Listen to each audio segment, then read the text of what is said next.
Do you ever have one of those times when a random memory just kind of pops into your head and it makes you kind of think about things? So today I was coming back from work today, and I've been reading the 21 Irrefutable Laws of Leadership by John Maxwell, and I had this memory pop up in my brain. But the reason the memory popped up in my brain was because of this quote out of the book, and I'm just going to read the quote from you. So just bear with me for a minute. Um, in his book, John Maxwell is referring to a quote that former U.S. Secretary of State Henry Kissinger made, and Henry Kissinger remarked, "A leader does not deserve the name unless he is willing occasionally to stand alone." And then John Maxwell goes on to say, "Good leaders do what's right, even at the risk of failure, in the face of great danger, and under the brunt of relentless criticism. I can't think of one great leader from history who was without courage." And so that made me think of this memory that I had from high school. And so in high school, it was my senior year, and it was the first year that our high school had ever participated in mock trial. So I don't know if you know what that is, but you can Google it. So we never done mock trial, but me being someone who wanted to go to law school and eventually went to law school, I definitely joined the mock trial team. And again, this was our first year, so none of us had any experience doing mock trial. The teacher that we had, Mr. Hoy, hey, Mr. Hoy, what's up? Um, he was kind of leading it, and he had promised that he was going to have an attorney that he knew. I think it was a buddy of his who was going to help kind of prepare us for mock trial. And well, this attorney he just kept never showing up at our practices, and so we were kind of just having to learn how to do it on our own. And Mr. Hoy had never really done it before, and so lots of learning was going on, and lots of frustrations were going on among everybody. And I remember we had arranged a practice session with some other high school, and I don't remember what high school it was. And so we had gone down to, maybe it might have even been I'm trying to remember now. It might have even been like a practice tournament or something. It doesn't matter. So we went to this courthouse somewhere in southern Minnesota and did our mock trial thing. It was our first time trying it, and when you do the mock trial thing, like, you do follow kind of a general script. Like, there's a case, and everyone plays their part in it. I was the lead prosecuting attorney, or maybe it was a personal matter. It doesn't matter.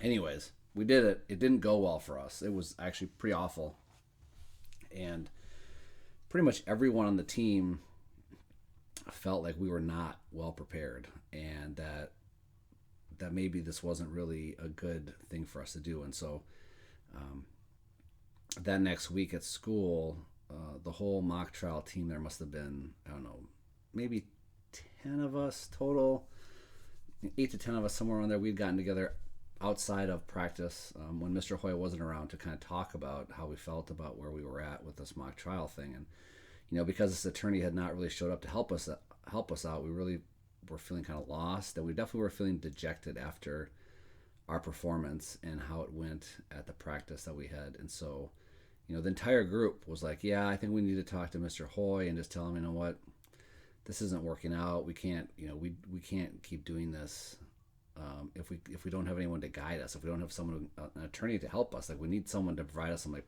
almost some professional coaching sort of thing, right?" And so we talked about it. We hashed it all out. Everyone was in agreement. Everyone was in agreement that we needed to talk to Mr. Hoy and tell him how we felt. And ironically enough, my girlfriend at the time, Kelly, was on that mock trial team, and so I only share that because of what happens. So I think it was later on that next week. I had gone to Mr. Hoy and said, "Hey, Mr. Hoy, the mock trial team wants to sit down and kind of talk to you about how things went last week." And so we met with him, and I still remember very vividly sitting in his class, and we're all sitting there, and he was like, "Okay, well, what do you guys want to talk about?" And so I stood up, and I volunteered as a leader apparently, and I just said, "Hey, look, we've discussed this. We're very frustrated with how it went last week. We don't feel like we're getting enough coaching because we don't have this attorney to help us, and we just we don't want to do it anymore. We want to withdraw from the mock trial competition. None of us feel comfortable. You know, I built my case. I had built a pretty strong case to argue with him, not argue with him, but to present our case to him, and and so I said all of that, and then Mr. Hoy goes, well, okay, thanks, Andrew. And then he turns to the team at large and goes like, okay, well, do you guys all feel this way? Do you guys all feel the way that Andrew just described? And it was crickets. I mean, no one said anything. And I was, including my girlfriend, right, who's there, and I was absolutely horrified. And I remember getting mad at the team because I said to them, hey, why are you guys not backing me up on this thing? Because we all talked about it. We all agreed that this is how we felt. And now none of you are going to stand up here and back me up on this. And, so it came across like I was the one complaining and that I didn't want to be the one to do it. When really what had happened is that we all had agreed we didn't want to do it anymore. And that I had been chosen as the leader to stand up for the group and say, and just to say, hey, we don't want to do this anymore. We're very uncomfortable. We don't want to embarrass ourselves further by going to the actual competition in a couple weeks. And so it was very frustrating, but I learned a very valuable lesson that day, is that sometimes, even when the people you're leading are in agreement, sometimes when you go out on that limb to represent the team and to represent the people you're leading, sometimes they're going to leave you in the lurch. And they are going to not really have your back. And that doesn't mean you're not a good leader. It really doesn't. They were obviously very intimidated by Mr. Hoy. And, and a lot of people were. I've never been the kind of person to be very easily intimidated. And he didn't intimidate me. But they were very reluctant to speak up because Mr. Hoy was obviously very disappointed in this conversation we're having with him.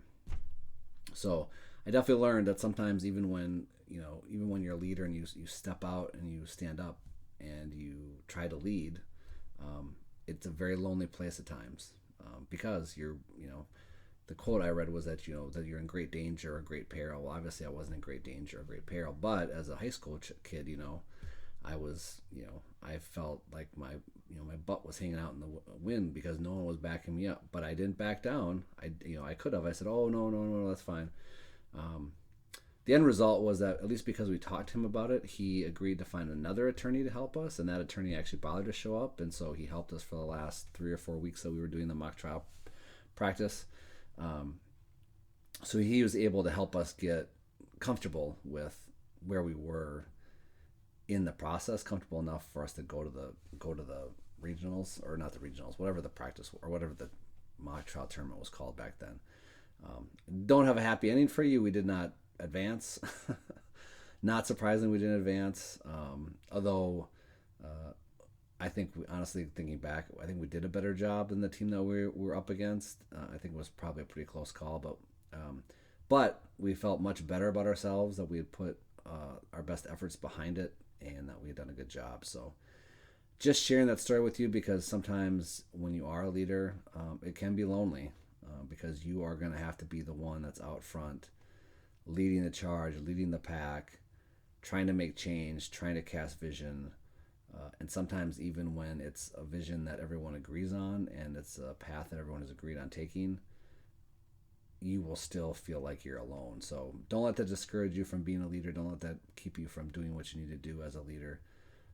You just have to kind of push through that and understand that sometimes it's going to happen. So anyways, I hope that's been helpful to you, and certainly welcome your comments if you want to put them in there. Otherwise, we'll talk to you next time.